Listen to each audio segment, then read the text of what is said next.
Isang napakagandang araw. Ngayon ay hayaan niyo po akong ipakilala ang aking sarili. Ako po si Binibining Vanessa L. Rose P. Lagua at ako po ay 23 taong gulang na at nakatira po sa Purok Manga, Barangay San Antonio, Tandag City, Surigao del Sur. Ipinanganak po ako sa Agala Therapy Memorial Medical Center noong ika-21 ng Enero taong 2000. Ako po ay nakapagtapos ng aking kolehiyo sa Surigao del Sur State University na ngayon po ay Northeastern Mindanao State University na po. At nakapagtapos po ako sa kursong Bachelor of Secondary Education, major in Filipino. Ngayon po ay bibigyan ko po kayo ng maikling storya tungkol po sa kahulugan ng aking pangalan. So, ang Vanessa po, nabuo po siya dahil meron pong iniidolong sikat na mga awit si Mama. At ang pangalan po ng sikat na mga awit na iyon ay si Vanessa Carlton. Kung kaya po, nabuo po ni Mama yung Vanessa o napili po ni Mama na ipangalan sa akin yung Vanessa mula po sa kanyang iniidolong sikat na mga awit na si Vanessa Carlton. At yung L. Rose naman po, nabuo po ito mula po sa kombinasyon ng pangalan ng aking papa na Eliseo at pangalan naman po ng aking mama na Rosalie. Kaya po naging L. Rose. So yun po. Ako nga pala ang panganay sa 3 magkakapatid. Ang pangalan po ng aking ikalawang kapatid ay si Eliza Eileen P. Lagua. At ang pangatlo naman po ay si Raquel Ann P. Lagua. So, ang trabaho naman po ng aking mga magulang na si Papa, si Eliseo S. Lagua, ay isa po siyang driver. At ang aking ina naman po na si Rosalie P. Lagua ay isa pong housewife or may bahay. Ngayon po ay ibabahagi ko po sa inyo yung mga bagay na sabihin na lang po natin kinahihiligan kong gawin. So, ako po ay mahilig sa pagsusulat. Specific po sa pagsulat ng sanaysay. So, ako po ay isang kontesera, kumbaga.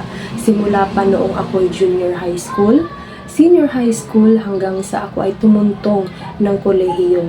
So, mahilig po talaga akong sumali sa mga paligsahan po, particular na sa pagsulat ng sanaysay. And yun po talaga yung gusto kong gawin dati. And nakakasali naman po ako sa mga panalo and nakakakuha naman po ako ng place noong, lalong-lalo na po noong ako ay nasa high school. And isa rin po sa mga kinahihiligan kong gawin ay ang pagluluto na sa katunayan din po kapag hindi po ako abala sa mga gawain sa paaralan o mga gawain sa universidad, nabuboluntaryo po ako nagtumulong kay Mama sa mga gawain sa kusina, lalong-lalo na po ang pagluluto. And specialty ko po ang pagluluto ng pansit, ng spaghetti, ng lumpia, at ng sinuglaw. So yun po yung mga, kumbaga, mga pagkain na talaga namang tumatatak sa panlasa or nagugustuhan palagi ng aking mama, ng aking papa, at ng aking mga kapatid kapag niluluto ko po yung mga pagkain na yun. At isa rin po sa mga bagay na gustong-gusto ko pong gawin o mga kinahihiligan kong gawin ay yung pagdating po sa arts, yung pagpipinta or pagpipainting, lalong-lalo na po sa mga abstract na painting, mahilig po ako doon. Pagdodrawing din po, and also mahilig din po ako sa pagmi-makeup. Yun po. So, ang mga gawain po na iyon, o yung mga bagay na iyon na kinahihiligan ko, nagsisilbi po ito bilang libangan ko po.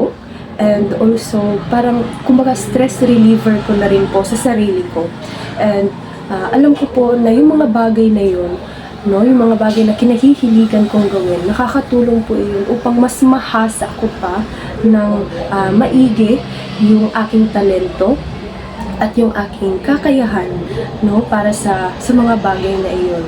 At ngayon po sa kasalukuyan ay isa po akong contractual faculty o instructor sa Northeastern Mindanao State University po, particular sa College of Teacher Education.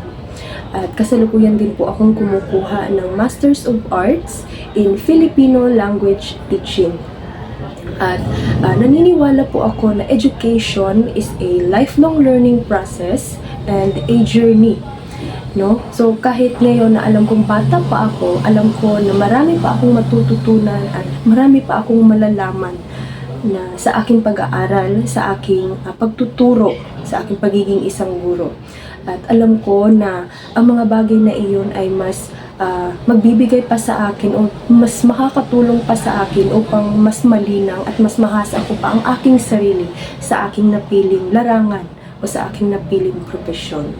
So muli, ako po si Binibining Vanessa L. Rose P. Lagwa. Maraming salamat at isang napakagandang araw sa ating lahat. Yun lamang po.